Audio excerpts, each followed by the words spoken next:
जय श्री कृष्ण। ओम नमो भगवते वासुदेवाय। आज हम इस वीडियो में श्रीमद् भगवद गीता के तीसरे अध्याय कर्मयोग की शुरुआत कर रहे हैं। दूसरे अध्याय सांख्य योग में हमने देखा था कि शरीर और शरीरी एक दूसरे से सर्वथा भिन्न है, अलग है। भगवान श्री कृष्ण ने हमें ये समझाया। शरीर अनित्य है, असत है, एकदेशीय है और नाशवंत है। और ये जो शरीरी है माने आत्मा है, वो नित्य है, सत है, सर्वव्यापी है और अविनाशी है, जो परमपिता परमात्मा का अंश है। ये विवेक जब हमारे मन में जागृत हो जाता है, ये समझ जब हमारे मन में आ जाती है और फिर हम आत्मभाव में स्थित रह करके कोई भी कार्य करते हैं, तब जा कर के वो सांख्य योग माने ज्ञान योग बन जाता है। तो आज तीसरे अध्याय की हम शुरुआत करेंगे और भगवान श्री कृष्ण ने कर्म योग के विषय में जो बातें बताई अर्जुन जी को, उन बातों की व्याख्या हम आज करने की कोशिश करेंगे बहुत ही सरल भाषा में। तो आइए शुरू करते हैं श्रीमद् भगवद गीता जी का तीसरा अध्याय। वसुदेवसुतं देवं कंसचाणूरमर्दनं देवकी परमानन्दं कृष्णं वन्दे जगद्गुरु। ओम श्री परमात्मने नमः। श्रीमद् भगवद गीता जी का तीसरा अध्याय।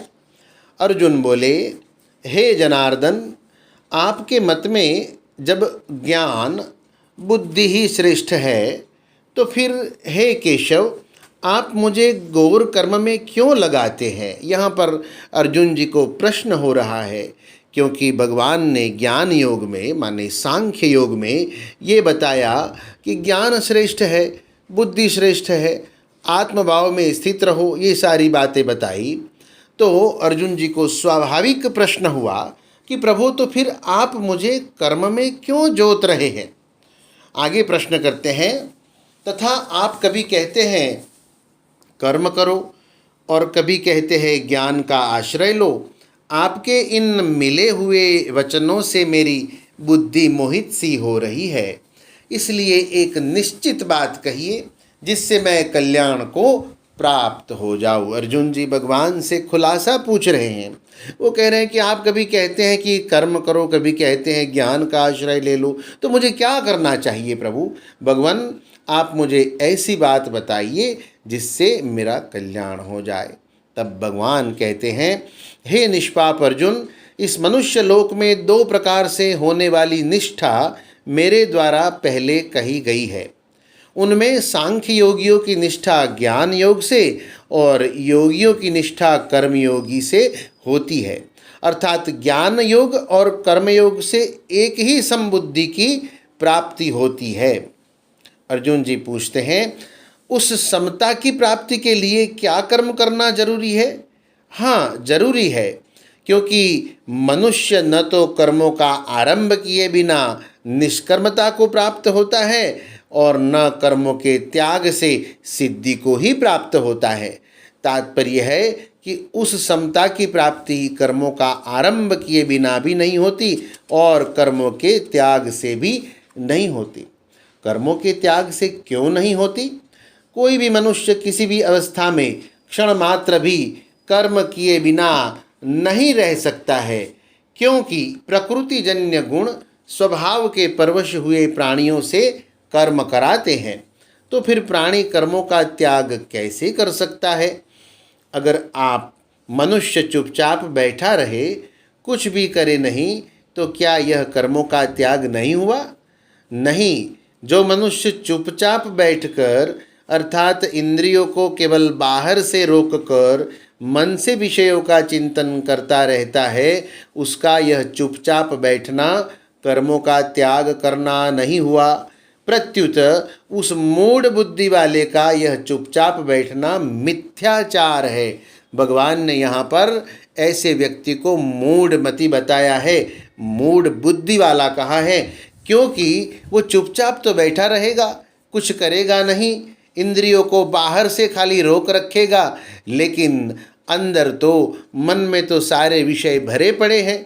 बाहर से दिखावा करने से क्या होता है? इसीलिए परमात्मा ने ऐसे ढोंगी को मूढ़ बुद्धि ऐसा कहा है। आपने जो समबुद्धि बताई उसकी प्राप्ति न तो कर्मों के किए बिना होती है, न कर्मों के त्याग से होती है, और न बाहर से चुपचाप बैठकर मन से विषयों का चिंतन करते रहने से होती है। तो फिर उसकी प्राप्ति कैसे होती है? हे अर्जुन, जो मनुष्य मन से इंद्रियों का नियमन करके आसक्ति रहित होकर इंद्रियों के द्वारा कर्मयोग निष्काम भाव पूर्वक अपने कर्तव्य कर्मों का आचरण करना, उसे कर्मयोग कहते हैं, वह श्रेष्ठ है, अर्थात उसको समबुद्धि की प्राप्ति हो जाती है। इसलिए तू शास्त्र विधि से नियत किए हुए कर्तव्य कर्म कर, क्योंकि कर्म न करने की अपेक्षा उपर्युक्त विधि से कर्तव्य कर्म करना श्रेष्ठ है। और तो क्या, बिना कर्म किए तेरे शरीर का निर्वाह भी नहीं होगा। कर्मों को करने से बंधन तो नहीं होगा भगवान? नहीं, यज्ञ माने कर्तव्य कर्म को केवल अपने लिए करने से ही मनुष्य कर्मों से बंधता है। ये बात हमें समझनी है कि अगर सिर्फ और सिर्फ हम अपने लिए ही कर्म करते हैं, अपने स्वार्थ विहित कर्म करते हैं, तो ही वो कर्म हमें बांधते हैं। लेकिन वो कर्म अगर संसार के कल्याण के लिए किए जाएं, अपने लिए न किए जाए और उसमें कर्ता भाव न हो, तो वो कर्म हमें बांधते नहीं है, ऐसा तात्पर्य है। इसलिए हे कुंती नंदन, तू आसक्ति रहित होकर यज्ञ माने कर्तव्य कर्म को केवल कर्तव्य परंपरा सुरक्षित रखने के लिए ही कर। मैं कर्म करूँ ही क्यों?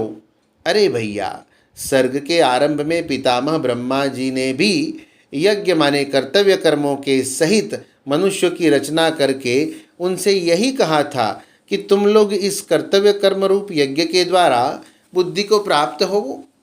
यह यज्ञ तुम लोगों को कर्तव्य पालन की आवश्यक सामग्री प्रदान करने वाला हो।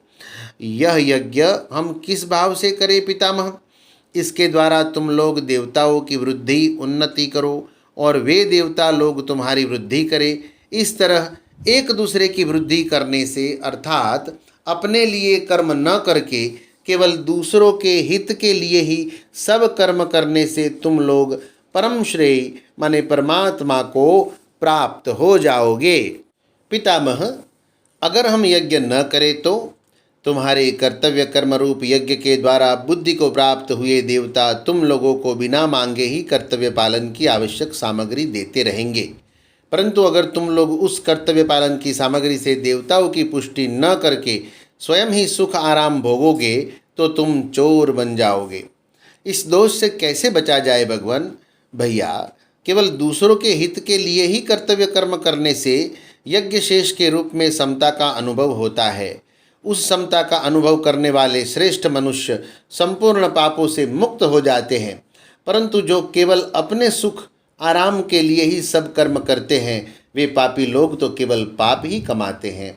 भगवान, अभी आपने कर्तव्य कर्म के विषय में ब्रह्मा जी की आज्ञा सुनाई, पर कर्तव्य कर्म के विषय में आपका क्या कहना है?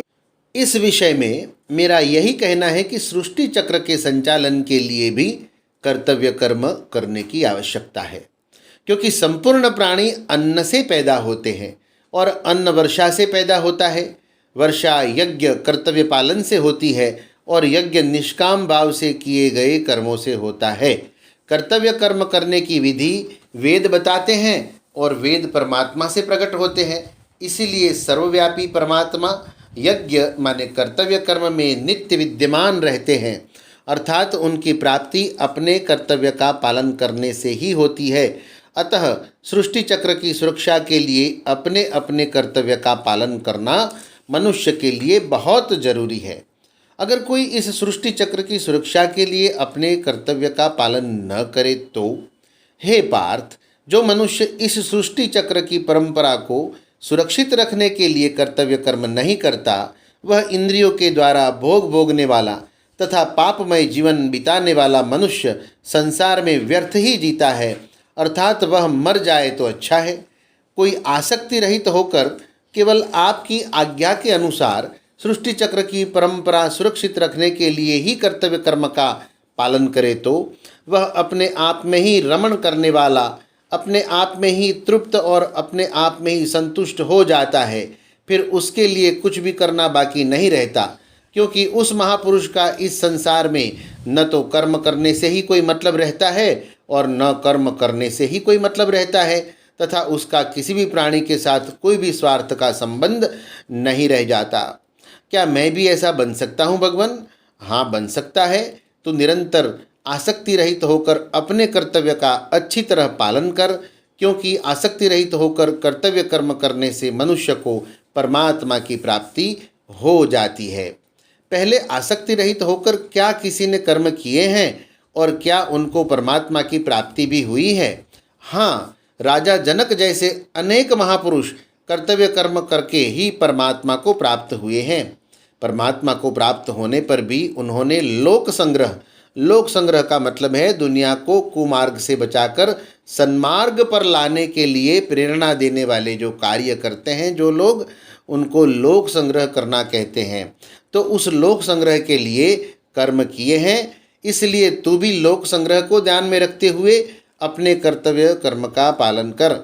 वह लोक संग्रह कैसे होता है? वो दो प्रकार से होता है।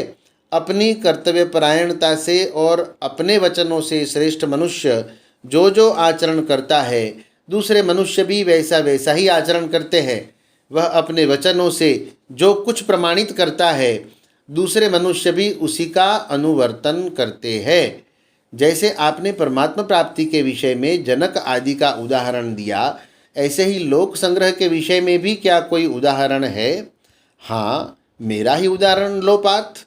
मेरे लिए त्रिलोकी में कुछ भी कर्तव्य बाकी नहीं है और प्राप्त करने योग्य कोई वस्तु अप्राप्त भी नहीं है, फिर भी मैं लोक संग्रह के लिए कर्तव्य कर्म करता हूँ। आपके लिए कर्तव्य कर्म करने की क्या जरूरत है भगवान? हाँ पार्थ, जरूरत है, क्योंकि अगर मैं निरालस्य होकर कर्तव्य कर्म न करूं तो मनुष्य सब प्रकार से मेरे ही मार्ग का अनुकरण करेंगे, अर्थात वे भी कर्तव्य कर्म करना छोड़ देंगे। इससे क्या होगा भगवान? अगर मैं कर्तव्य कर्म न करूं तो अपना अपना कर्तव्य कर्म न करने से ये सब मनुष्य नष्ट भ्रष्ट हो जाएंगे और मैं सब तरह के संकट दोषों को पैदा करने वाला तथा इस समस्त प्रजा को नष्ट करने वाला बनूंगा। इस दृष्टि से आपके लिए तो लोक संग्रह के लिए कर्तव्य कर्म करना बहुत जरूरी है, पर तत्वज्ञ जीवन मुक्त महापुरुषों के लिए भी कर्तव्य कर्म करना जरूरी है क्या? हाँ अर्जुन, जरूरी ही नहीं, बहुत जरूरी है। जैसे अज्ञानी मनुष्य कर्मों में आसक्त होकर फल की इच्छा से तत्परतापूर्वक कर्मों को करते हैं, ऐसे ही आसक्ति रहित ज्ञानी महापुरुष को भी लोक संग्रह के लिए तत्परतापूर्वक कर्म करते रहने चाहिए। ज्ञानी महापुरुष को चाहिए कि वह कर्मों में आसक्त उन अज्ञानी मनुष्यों की बुद्धि में किसी प्रकार का भ्रम पैदा न करके स्वयं भी बड़ी सावधानी से कर्म करे तथा उनसे भी वैसे ही कर्म करवाए। अज्ञानी और ज्ञानी, इन दोनों के कर्मों के करने में क्या अंतर होता है भगवान? संपूर्ण कर्म सब प्रकार से प्रकृति के गुणों द्वारा किए जाते हैं, परंतु अहंकार से मोहित अंतःकरण वाला अज्ञानी मनुष्य मैं करता हूँ ऐसा मान लेता है। और हे महाबाहो, गुण विभाग और कर्म विभाग को तत्व से जानने वाला ज्ञानी महापुरुष संपूर्ण ही गुणों में बरत रहे हैं, अर्थात संपूर्ण क्रियाएं प्रकृति में ही हो रही है, ऐसा अनुभव करके उनमें आसक्त नहीं होता है। यहाँ पर गुण ही गुणों में बरत रहे हैं। गुण विभाग और कर्म विभाग से मतलब है सत्व, रज और तम, इन तीनों गुणों का कार्य होने से शरीर, इंद्रिया, मन, बुद्धि, प्राणी, पदार्थ आदि सब संसार गुण विभाग है और उसमें होने वाली सब क्रियाएं कर्म विभाग है। जितनी जिम्मेवारी आप पर है उतनी ही जिम्मेवारी क्या ज्ञानी महापुरुष पर भी होती है? नहीं। ज्ञानी महापुरुष अज्ञानियों की तरह कर्म न करे तो कोई बात नहीं, पर वह किसी भी रीति से कम प्रकृतिजन्य गुणों से मोहित और गुणों तथा कर्मों में आसक्त अज्ञानियों को विचलित न करे। पर मैं तो विचलित हो जाता हूँ भगवान, क्या करूँ? तू विवेकवती बुद्धि के द्वारा संपूर्ण कर्मों को मुझे अर्पण करके कामना, ममता और संताप से रहित होकर युद्ध माने कर्तव्य कर्म कर। संपूर्ण कर्तव्य कर्मों को आपके अर्पण करने से क्या होगा? जो मनुष्य दोष दृष्टि से रहित होकर श्रद्धापूर्वक सदा मेरे इस मत के अनुसार चलते हैं, वे भी संपूर्ण कर्मों के बंधन से मुक्त हो जाते हैं। परंतु जो आपके मत के अनुसार नहीं चलते, उनका क्या होता है? जो मेरे इस मत में दोष दृष्टि करके इसके अनुसार नहीं चलते, उन सांसारिक ज्ञानों में मोहित और पारमार्थिक ज्ञान से रहित अविवेकी मनुष्यों को तुम नष्ट हुए ही समझो। आपके मत के अनुसार न चलने से उनका नाश पतन क्यों होता है भगवान? ज्ञानी तो अपने राग द्वेष रहित शुद्ध स्वभाव के अनुसार क्रिया करता है, परंतु ये मनुष्य अपने राग द्वेष युक्त दूषित स्वभाव के अनुसार कर्म करते हैं। इसलिए शास्त्र मर्यादा के अनुसार कर्म करने में उनका वश नहीं चलता, जबरदस्ती नहीं चलती। इस प्रकार अपने दूषित स्वभाव के वश में होने के कारण उनका पतन हो जाता है। इस पतन से बचने का क्या उपाय है भगवान? प्रत्येक इंद्रिय के विषय में राग द्वेष अनुकूलता और प्रतिकूलता के द्वारा स्थित है। इसलिए मनुष्य राग द्वेष के वशीभूत होकर कर्म न करे, क्योंकि ये दोनों ही मनुष्य के शत्रु है। तो फिर मनुष्य को क्या करना चाहिए? अपने धर्म माने कर्तव्य का पालन करना चाहिए। गुणों की कमी वाला भी अपना धर्म श्रेष्ठ है। अपने धर्म का पालन करते हुए यदि मृत्यु भी हो जाए तो वह अपने धर्म का पालन कल्याण करने वाला है। परंतु दूसरों का धर्म कितना ही गुण वाला होने पर भी भय को देने वाला है। यहाँ अपने धर्म से पालन करने से मतलब है कि हमारे शरीर की जो इंद्रियां है, हमारा शरीर है, संसार है, वो परधर्म है और परमात्मा अविनाशी है। हम उनके अंश हैं और हमें हमारा मुख जो है, हमारी दृष्टि जो है, वो परमात्मा की ओर होनी चाहिए, न कि संसार की ओर। तो हमारा धर्म है परमात्मा की ओर होना, क्योंकि हमें ये जो शरीर प्राप्त हुआ है वो शरीर सिर्फ और सिर्फ परमात्मा प्राप्ति के लिए ही हुआ है। और अगर हम अपने धर्म का पालन नहीं करते और पर धर्म का पालन करते हैं तो वो सही नहीं है। ऐसा यहाँ भगवान का कहने का मतलब है। अर्जुन बोले, अब अपने धर्म का पालन करना ही श्रेष्ठ है, तो फिर मनुष्य न चाहता हुआ भी बलपूर्वक लगाए हुए समान किससे प्रेरित होकर अधर्म का, पाप का आचरण करता है? भगवान बोले, रजोगुण से उत्पन्न होने वाले काम को ही तू पाप कराने वाला समझ। काम से मतलब है यहाँ कामना। इस काम से ही क्रोध पैदा होता है। यह काम कभी भी तृप्त न होने वाला और महापापी है। इस विषय में तू उस काम को बैरी समझ। यह महापापी काम क्या करता है? जैसे धुआं अग्नि को, मैल दर्पण को और जैर गर्भ को ढक देता है, ऐसे ही यह काम कामना पाप न करने की इच्छा को दबाकर मनुष्य को पाप में लगाता है। और हे कुंती नंदन, यह काम अग्नि की तरह कभी तृप्त न होने वाला और विवेकी साधकों का नित्य बैरी है। इस काम के द्वारा मनुष्य का विवेक ढक जाता है। ऐसा वह काम रहता कहाँ है? वह काम इंद्रिया, मन और बुद्धि, इन 3 स्थानों में रहता है और इंद्रियां आदि के द्वारा देहाभिमानी मनुष्य के ज्ञान को ढककर उसे मोहित करता है। उस काम का नाश कैसे किया जाए? हे भरतवंशियों में श्रेष्ठ अर्जुन, तू सबसे पहले इंद्रियों को वश में करके इस ज्ञान और विज्ञान को ढकने वाले महापापी काम को अवश्य ही मार डाल। आपने जो उपाय बताया उसको काम में कैसे लाएं भगवान? शरीर से इंद्रिया पर है, इंद्रियों से मन पर है, मन से बुद्धि पर है और बुद्धि से काम पर है। इसका यहाँ काम का मतलब है काम अहम कर्ता में रहता है, इसलिए कर्ता का पदार्थों आदि में खिंचाव होता है। अहम में एक तो प्रकृति का अंश जड़ अंश है और एक परमात्मा का अंश चेतन अंश है। प्रकृति का अंश स्वाभाविक ही प्रकृति की तरफ और परमात्मा का अंश स्वाभाविक ही परमात्मा की तरफ सजातीयता होने से खींचता है। अतः अहम के जड़ अंश में काम रहता है और चेतन अंश में तत्व जिज्ञासा, प्रेम पिपासा आदि रहते हैं।